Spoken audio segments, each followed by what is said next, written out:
I'm David DeCosmo, and this is Preview, an Electric City Television public affairs program. We are again working from home, and our guests will join us by way of a video link on computer. We're all under the stay-at-home order these days because of the virus. But what about those people who have no home in which to stay? We'll be talking about them and their unique problems on today's program with two guests. Joining us first, Justin Behrens from the Keystone Mission, based in both Scranton and in Wilkes-Barre. The mission deals with the needs of the homeless all the time, and of course, now is no exception. Justin, we're all facing problems right now with the virus.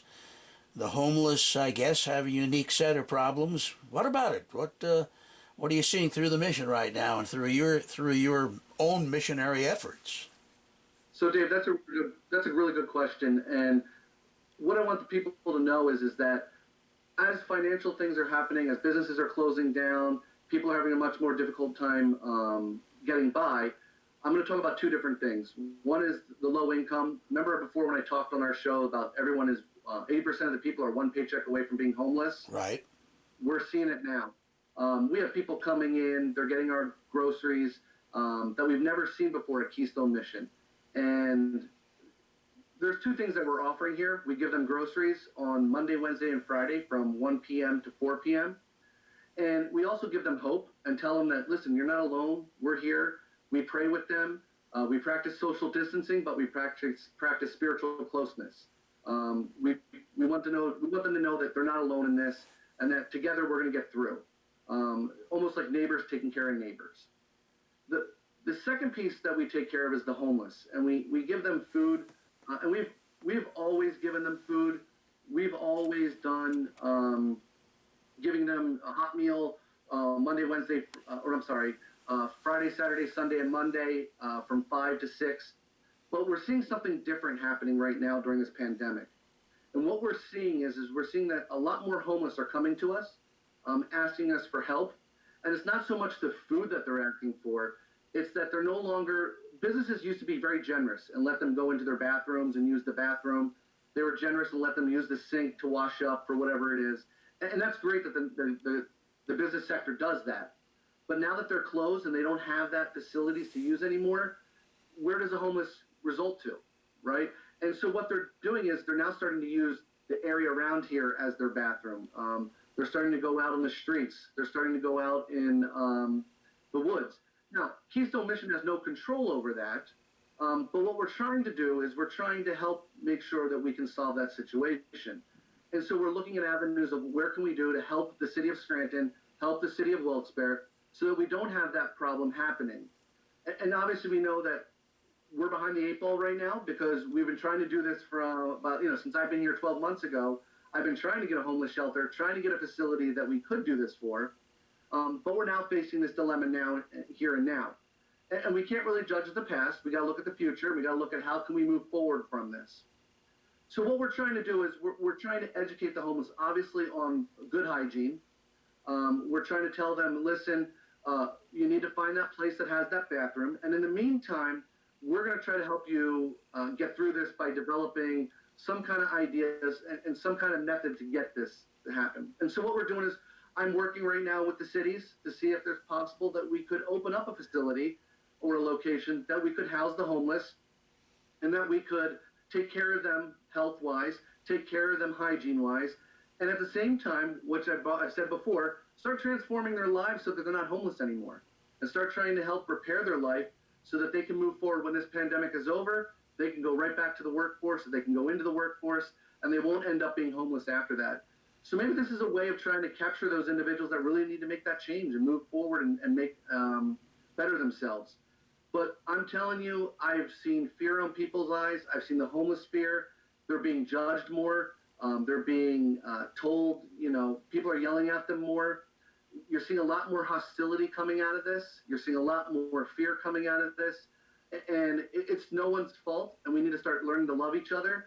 and start learning how to help each other out in the community, and still practice obviously those guidelines that were set to us by federal, state, and local laws with social distancing and that type of thing. But we still can be compassionate. There's no reason why we can't be compassionate during this time. Keystone operates two physical facilities, one in Scranton and one in Wilkes-Barre. Are they in fact closed? No, we are open. We are open Monday, Wednesday, and Friday from 1 p.m. to 4 p.m. for food produce. So there we give a grocery bag full of food. We give them fresh produce, that's vegetables. In fact, this week we're giving away potatoes, tomatoes, onions, peppers, and squash.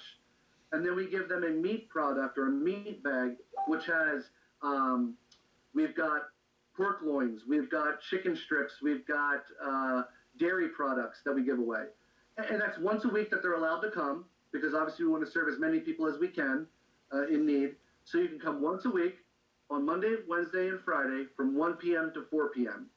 And then on top of that, for the homeless population, we provide a hot meal on Friday, Saturday, Sunday, and Monday from 5 p.m. to 6 p.m.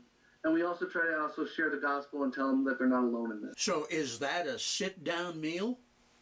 No, it's not. So we are practicing here at Keystone Mission strict guidelines by the federal, state, and local government that tells us to keep that 6-foot radius distance. So what it is we put them in clamshells, I guess is what they call it, which is the styrofoam containers, and we hand them out to them using the 6-foot radius rule, and they can take that meal with them. We provide them the forks and something to drink also. There's no way, I gather, to reach them in the field. So we are limited staff. Like everybody, I had to cut my staff down too. So we are down to 4 people operating both Wilkes-Barre and Scranton right now. And then of those 4 people includes myself. I was talking to you before, which I couldn't talk to you because I'm unloading the truck to put the merchandise into our building. That's what we're resulting to. So because of that, we can't get out to the public and we can't go out into the community. We rely on actually word of mouth for the homeless to come see us. We think we are always encouraging the homeless to see us because we are compassionate and we practice humanity, and I think this world does practice humanity. And we really want to show that we are caring, and we want to make sure that they're okay. And if we don't see a homeless individual that we see normally come through, we start asking questions, because right now, these times, as much as we look at the negative and we look at everything that's going on and hearing about how many people are infected and how many like that, I love to put out the humanity that we see and the peace and the loving and neighborhoods taking care of neighborhoods. That's what should be shown out there in the public. With every negative thing, there's always a positive thing that comes out. And I see the love and peace that's coming out there, and I love it. And I want it to continue and grow and be that the beacon of light, being that, the focus of what's going on in the world. Is all the humanity and all the peace and loving that's going on.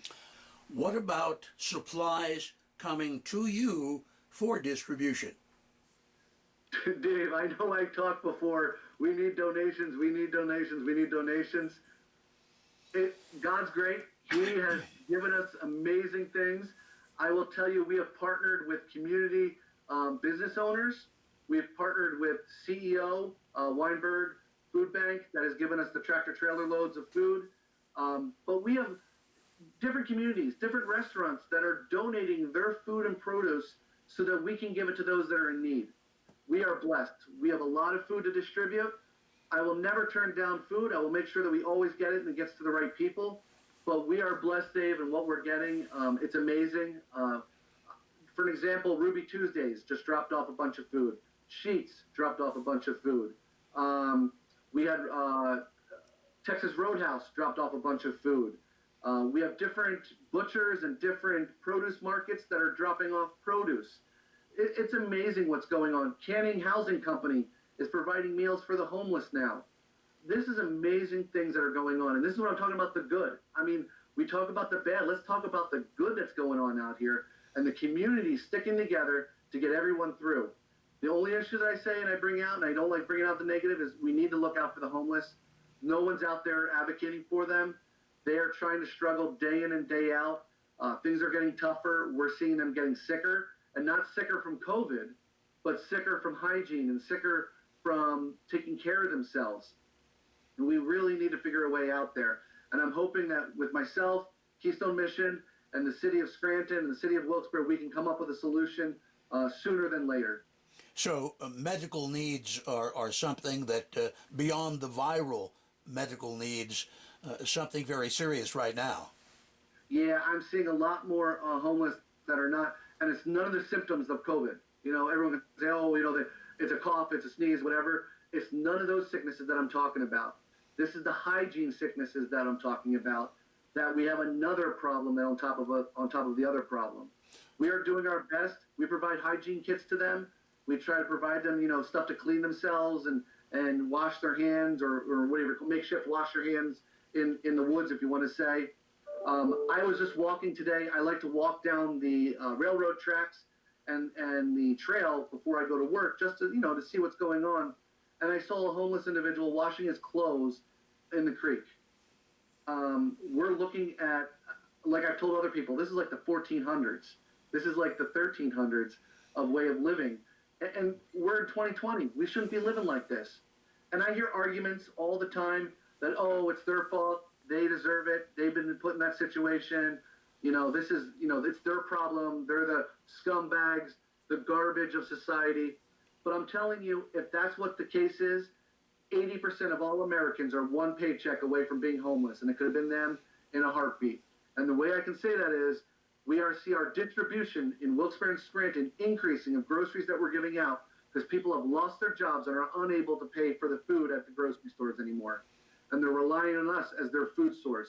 And they're telling us that over and over and over again, which validates that 80% of all Americans are one paycheck away from being homeless.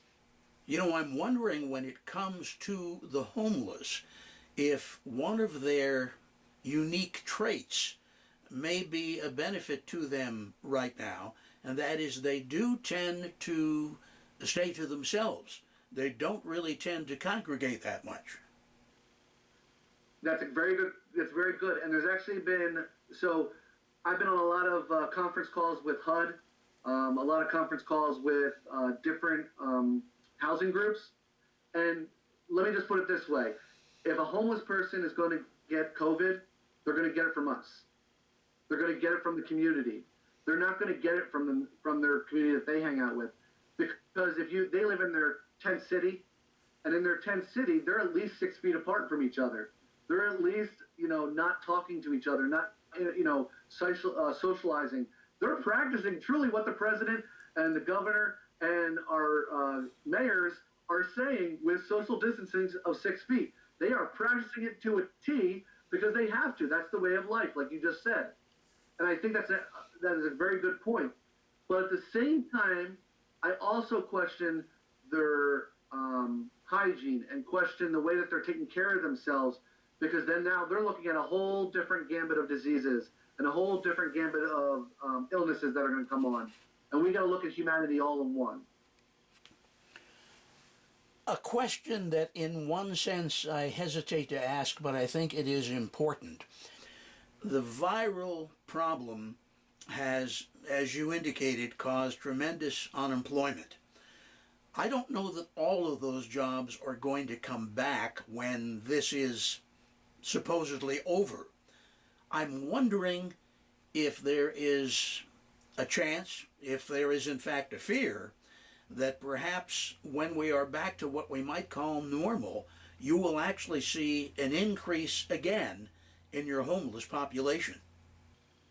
So we're all speculating, and it's all hearsay of what's going to happen. But I will tell you, rather than saying what might happen, I'll tell you what we're going to do at Keystone Mission to help. That is one of my bucket lists of seeing what could happen if this is going to happen. And I'll tell you this, Keystone Mission will continue to do the distribution that's needed until we can get the population back on track, back in the employment force, back working. So if that means that I have to do distribution Monday, Wednesday, and Friday after this pandemic to continue it going until we beat that threshold where everything is starting to level out, then we will. But at the same time, I want Keystone Mission and the community, not just us as an agency, but all around us, to start working and seeing how can we get these people back to jobs that have lost their jobs? How can we get them back? Is there any way that they have a trade or a skill that we can find a place for them to work so that we can get them back and try to alleviate that stress? So Keystone Mission is not going to go anywhere. We're here. I truly feel that this was our calling. God put us here for a reason, and we're doing what we can to help humanity and help people out.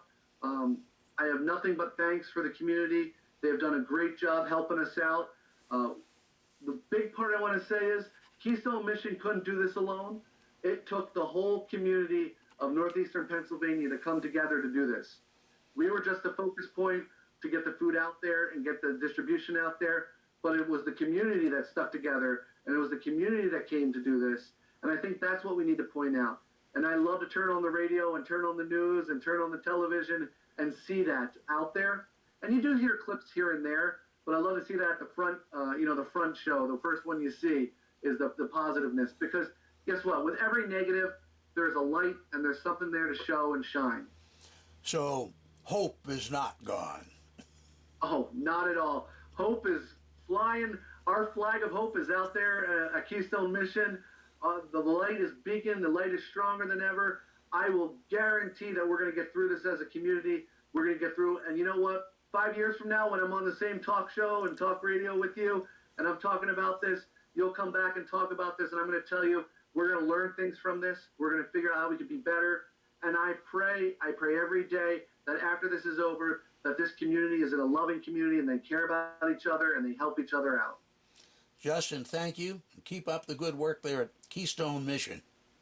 Thank you, Dave. God bless. There's another organization in the Wilkes-Barre area that has been doing its best to deal with the homeless community. It is the Church on the Square. Dan Shishin is their spokesman. Up until last week, that church had been offering church services on Sunday, all sorts of meetings, and a meal every Saturday. But because of the virus, that has suddenly stopped. It's temporary, but no one knows exactly when those services will start up again. What's the reaction from the homeless community? Are they anxious? Are they worried? Is it worse than ever for them? It's mixed reviews. So they, as a group, are normally isolated anyway. They are usually shunned and pushed away from certain areas in their normal everyday life. But now, as this pandemic has hit, the community is being affected even more. Places that they would normally go to, such as coffee shops or libraries or parks or restaurants or other churches, are now closed. A lot of them attend 12-step programs because they're fighting an addiction. All of those meetings now are being held on Zoom or Facebook or through some kind of messenger product, and they are not able to have that social interaction.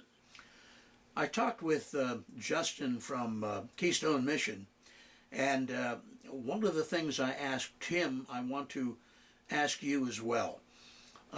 Obviously, the virus situation has led to unemployment, a lot more than we've ever seen before. I'm not sure that everything's just going to go back in a day, in a week, when the virus scare is supposedly over. Are you personally concerned that some of what we have seen with regard to unemployment, hence homelessness, might actually grow in the weeks and months ahead? Oh, we definitely think it's going to. People are losing their jobs already, and I'm sure some of those places that are closing are not going to reopen. People will not be able to pay their rent. They will have medical bills, their other bills, and now no job, and they will be out on the street. So we are preparing, as is the Keystone Mission, preparing for that onslaught of new homeless people. Unfortunately, that's definitely going to happen. We hope not on a large scale, but we are preparing for that. So it's not only serving the needs now, but being prepared for what may come. Yes, this is such a new thing for everybody in this day and age. We've never faced anything like this, and every day is something different. You're learning something new. A different need comes up, a new need that you really never thought of. So we are preparing for that. And we do work sometimes with the Keystone Mission, and they work with us, and we serve a lot of the same clients in the Wilkes-Barre area because we are located down on the square in Wilkes-Barre, and the Keystone Mission is just up over the hill from us. Again, thank you for joining us on today's program, Dan. And thank all of you for watching. I hope you are staying at home and staying safe. I'm David D. Cosmo for Preview on Electric City Television. Until we see you again next time, here's hoping all your news is good.